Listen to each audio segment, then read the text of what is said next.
the first ray. The glorious creator of this universe is the self-subsisting, Qayyum. That is, he exists by himself, is everlasting, and is permanent. For example, when I ask what the meaning of the name Qayyum is, the immediate answer is this sentence: the glorious creator of this universe is the self-subsisting, Qayyum. Because the name Qayyum is one of the 6 supreme names, Ismi Azam, of God, it's important. So we need to know the meaning of the name Qayyum. At the same time, we need to see its manifestation in the universe because it beautifully demonstrates the majesty of God. I mean, what does it mean, right? To create all this existence from nothing, to give it being. He himself is not created from nothing, but he creates everything from nothing. The self-subsisting, Qayyum, by himself. What does by himself mean? By himself? There is self-existent, Zati, and accidental, Arizi existence. What does self-existent mean? Self-existent, for example, does this book's existence come from itself or from something else? But philosophy, of course, hasn't taught us this. It has just said a book is a book. I mean, what is the relation of this to God? God forbid, that's wrong philosophy. That is, this book's existence is from God. This is an accidental existence. If it was self-existent, it would mean that it exists on its own, without anyone creating it. That is, self-existent from its essence. Now, God's power and his essence are from himself, but the essence and attributes of the entire universe are from God. This is a very important point. That is, he exists by himself, is everlasting, and is permanent. Why did we open the letters, Mektubat? We were going to read the question. The 18th letter. There was both he is and from him it is, hemost hem ezost. Wasn't there? Look, it says, there is nothing like unto him, leize kemislihi shay. I read it for this reason. That is, God has no likeness, because everything in the universe is created, makhluk. So the created cannot be the same as the creator. Therefore, according to the meaning of there is nothing like unto him, he has no resemblance to anything. I mean, we give examples from the sun, right? We give examples from the human soul, from human actions. These are just to provide a degree of understanding. Otherwise, they are not the same. That is, he is free from imagination and comparison. His relation to existence is that of creator, halik. Sometimes they ask, right? What is the relationship between God and the universe? His relation to existence is that of creator. God is the creator, halik, of this universe. That is, its originator. The relationship between the universe and God is that God is the creator, and the entire universe is his creation, makhluk. For example, we also deal with things, but not as the creator of those things. But God, as the creator of things, disposes of them. This is a very important point. That is, his relation to existence is that of creator. The people of Wahdat al-Wujud, unity of being, say that existence is not illusions and fantasies. Even the visible things are the works, asar of God. Her şey himden değil, her şey himdentur. Everything is from him, heme es ostur. Is this Persian or Arabic? Not everything is him, rather everything is from him. That is, not everything is he, but rather everything is from him. For example, is the sun's reflection in the mirror the sun itself? It is not the sun. The sun is there. That is a reflection, but it is from it. That is, it comes from it, but it is not it. This is what Master Ustad Bediüzzaman says Muhyiddin Arabi couldn't understand, right? He said, if it comes from him, it must be him. That is, according to him, if it comes from him, it must be him. Master says, it comes from him, but it is not him. He says he couldn't see this subtle difference. He says that with his high genius, he couldn't see this. Master also approves of this in a way, and he has to approve of this matter. On one hand, he praises him a lot. He praises and praises. Right, you remember that letter, the ninth flesh, 9 lema. Then he says it. He praises and praises, then he says it. That is, he doesn't belittle him. He says he is a holy genius. He is a miracle of Islam. He is a Gauth, a high spiritual rank. He is this and that. But he couldn't see this. He says it again. He elaborates again. So he doesn't deny his due.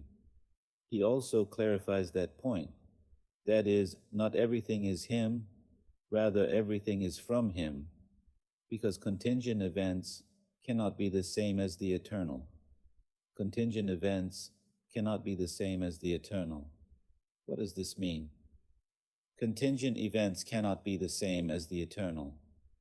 That is, a being with changing attributes, increasing and decreasing, cannot be eternal, he says. That is, it cannot be self-existent. Self-existent attributes do not change, he says. Changing attributes are accidental attributes. They are created later, he says.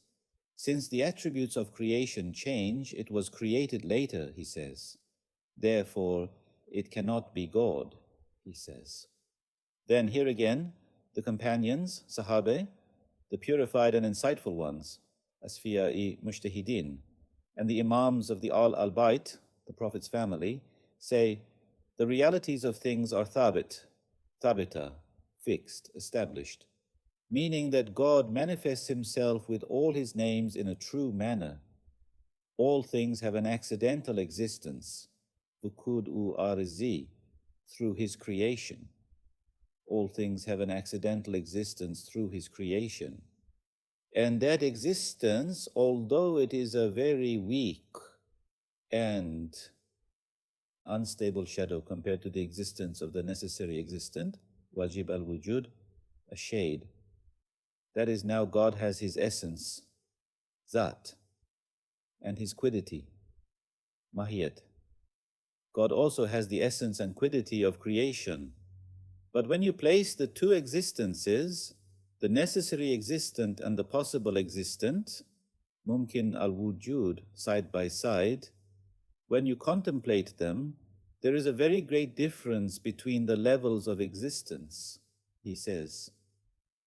That is, that existence, although it is a very weak and unstable shadow compared to the existence of the necessary existent, a shade.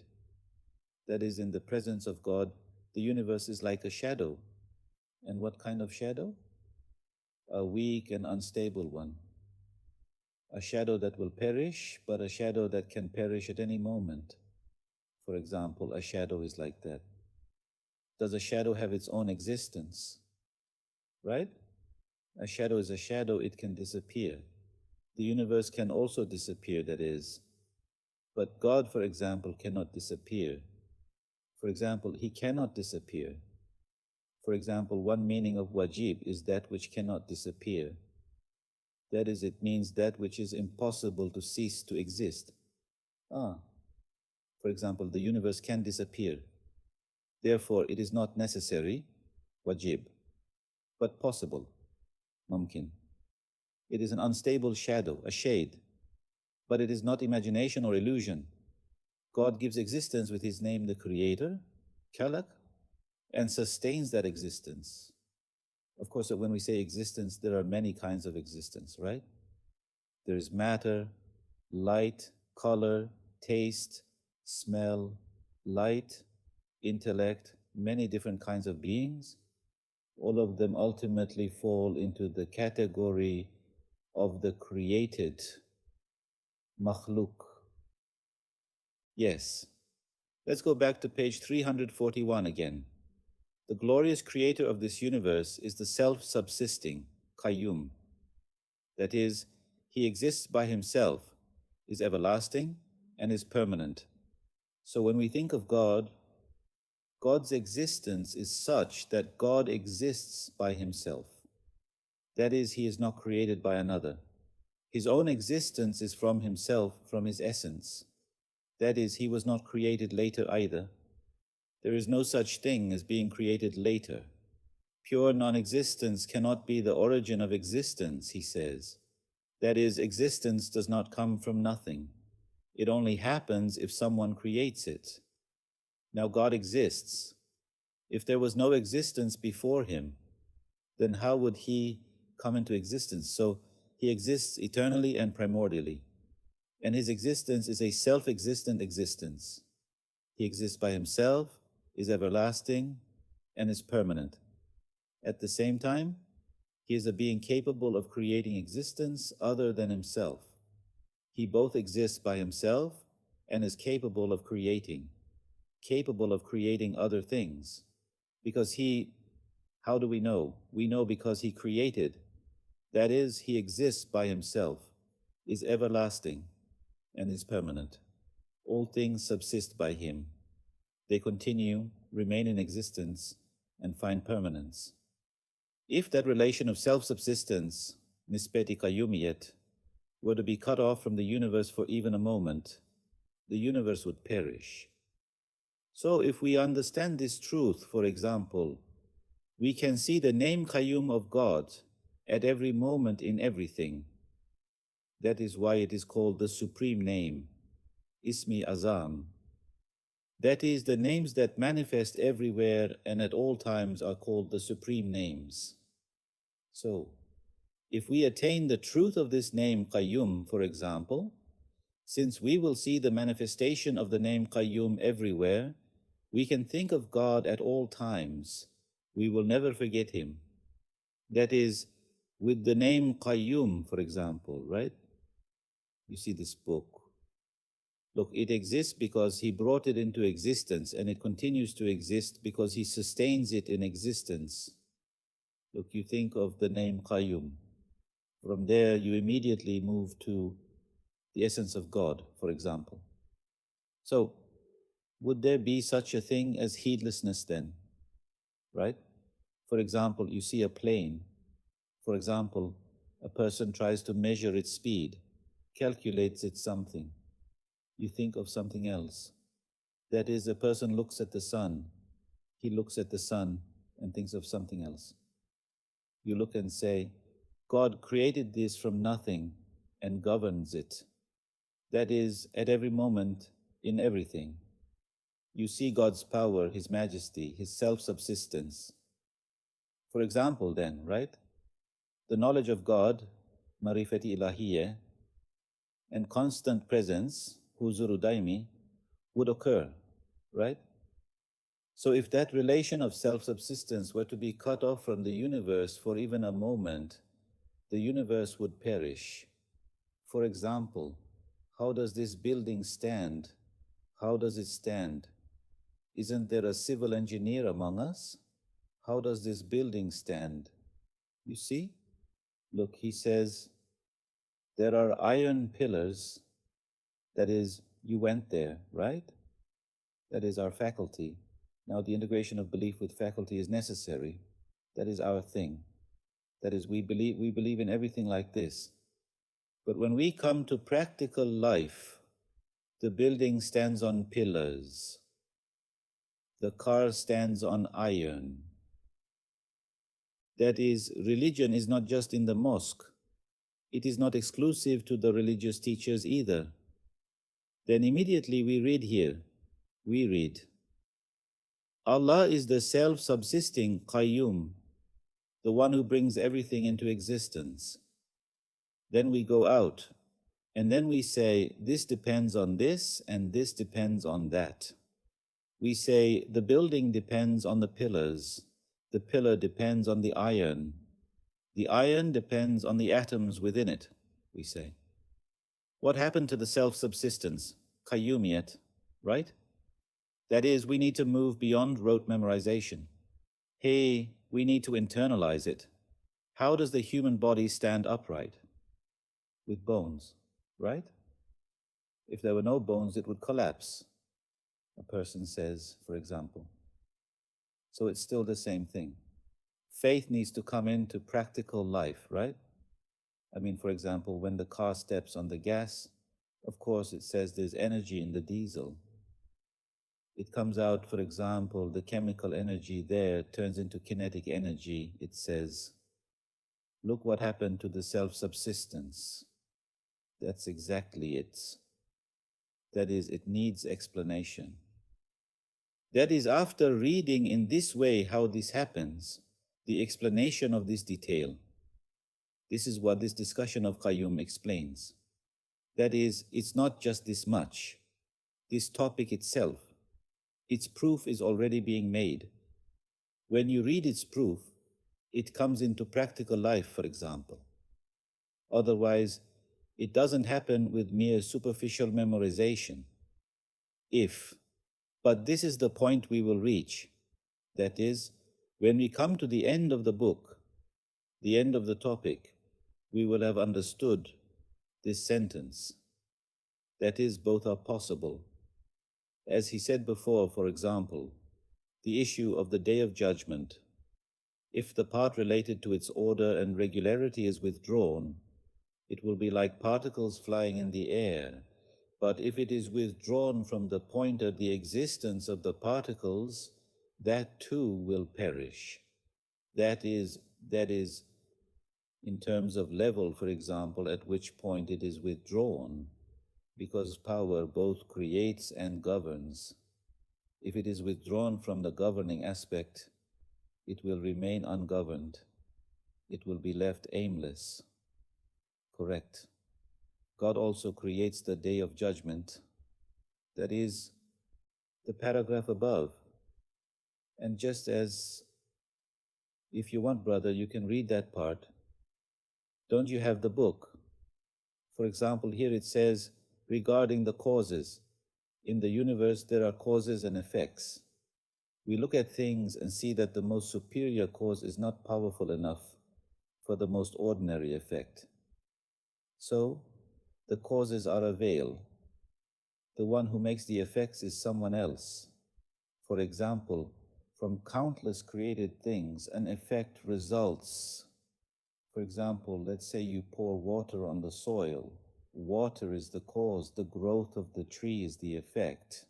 It happens because of that cause, the result. But can you attribute the growth of that tree to the water? Can you say that the water makes it grow? That is, you cannot say that. But is it a cause? It is a cause. But is it the real cause? The apparent cause, sebebi zahiri. That is, in schools they teach us the apparent cause as the real cause, sebebi hakiki. The problem is there. That is, it does not deny the apparent cause. The apparent cause exists. God has established apparent causes. We say that God has made this a cause. The one who causes is also God. The one who causes the cause is also God. The cause of all causes and the cause of the result of the cause. The cause of both is God. He was the causer of causes. Musabibul asbab, it says. The cause of causes. Musabibul asbab appears here. Musabibul asbab. That is, in reality, the things we call causes are not truly self-existent causes. In reality, they are not causes. God made them causes because He appointed them as causes. This is from the point of belief. But from the point of God's custom, adati ilahi, He has made them causes. Otherwise, if God did not make water a cause for water, water could never go and be a cause. That is, in the last paragraph I read, it says that the ultimate ends of all such chains, after the mystery of self-subsistence, Qayyumiyat, is understood in those imagined chains. For example, the chain where the chicken depends on the egg, and the egg depends on the chicken, for example. They are imagined. In reality, there is no such chain. You just think so, it says. You think it happened because of that. In reality, both happen from God, but you think it's from that. It says, in those imagined chains, the connection and meaning of depending on each other do not remain. For example, the examples of puppets are given, right? For example, two puppets, for example, one hits it and the other falls, for example. So does this make it fall?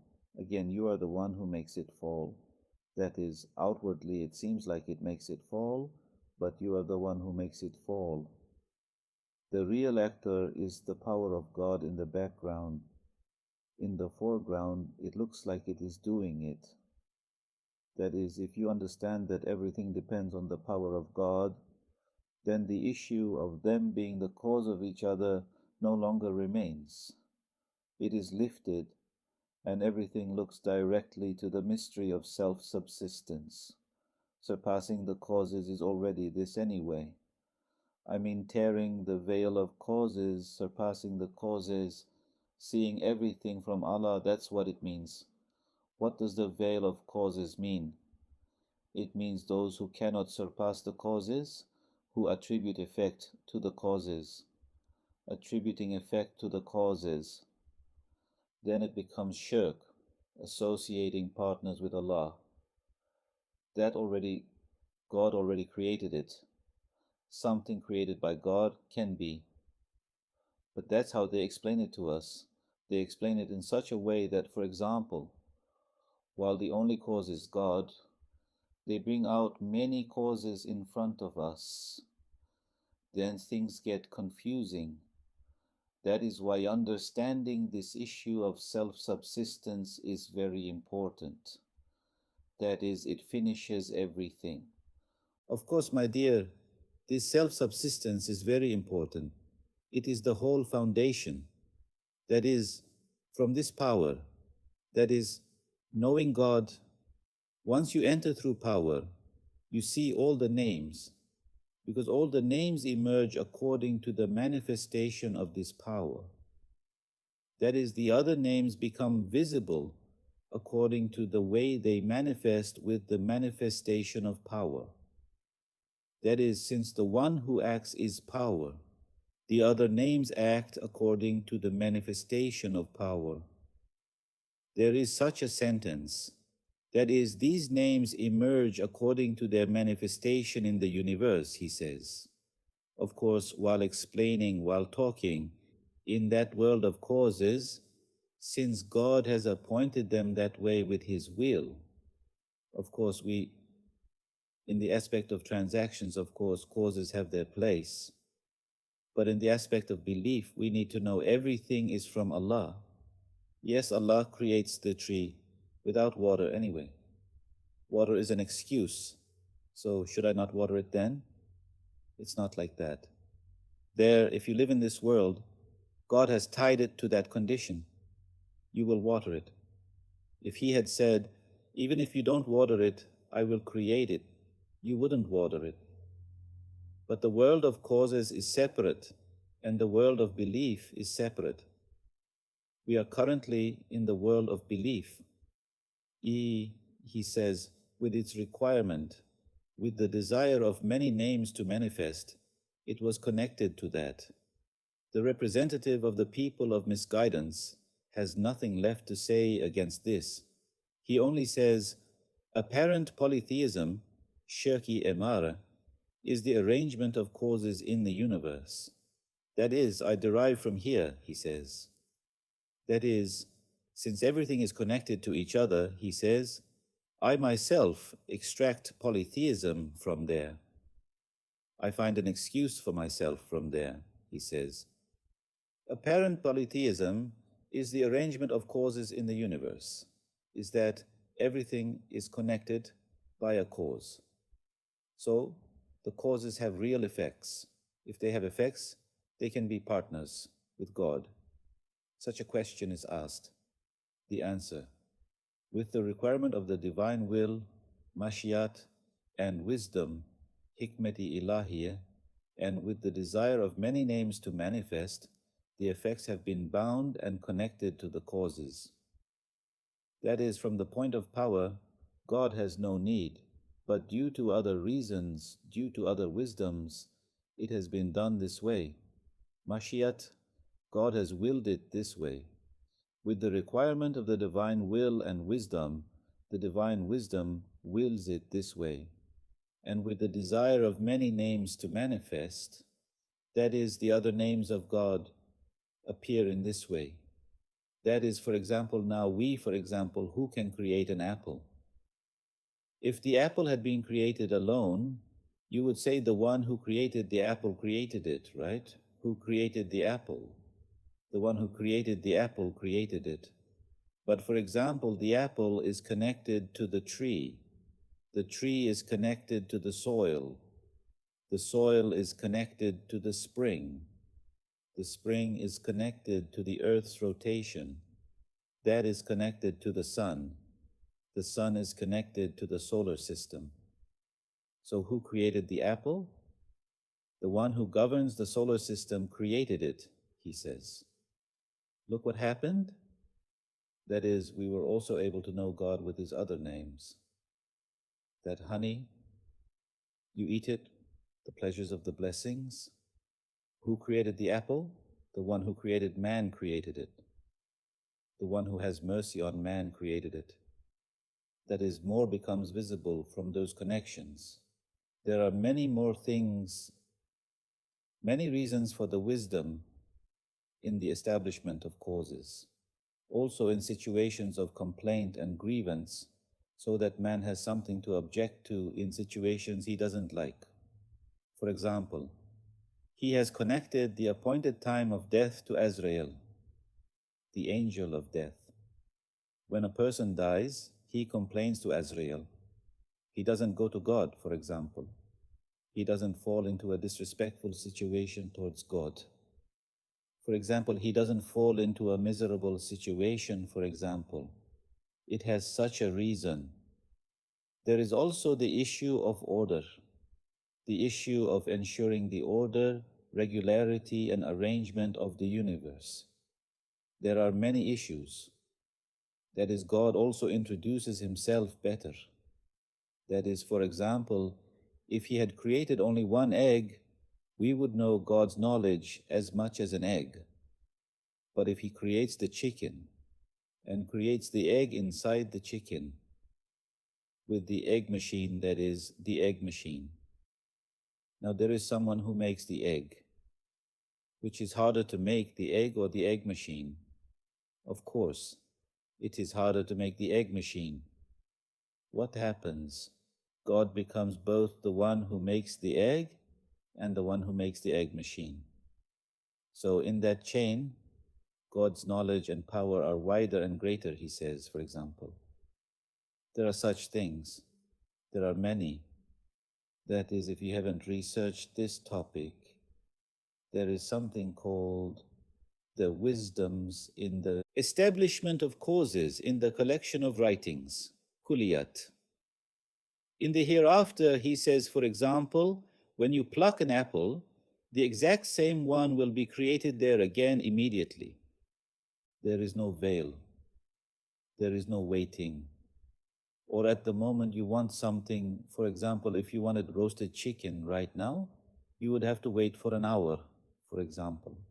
There it will come instantly. That is, there is no time, no waiting, no this or that. Because from the point of power to create immediately, we wait because of wisdom. There, whatever you want, God will create at the moment you want it. There is no waiting, no duration. There, power is visible. Here, wisdom. Because of wisdom, things come in between. Otherwise, people, by discovering this wisdom, regulate their lives in the world accordingly. For example, they refer to its causes, they bring the causes together and so on. They act accordingly. Otherwise, if there were no such order, if it were not clear what would happen when and how, then there would be no life either. Yes, let's read this part and finish.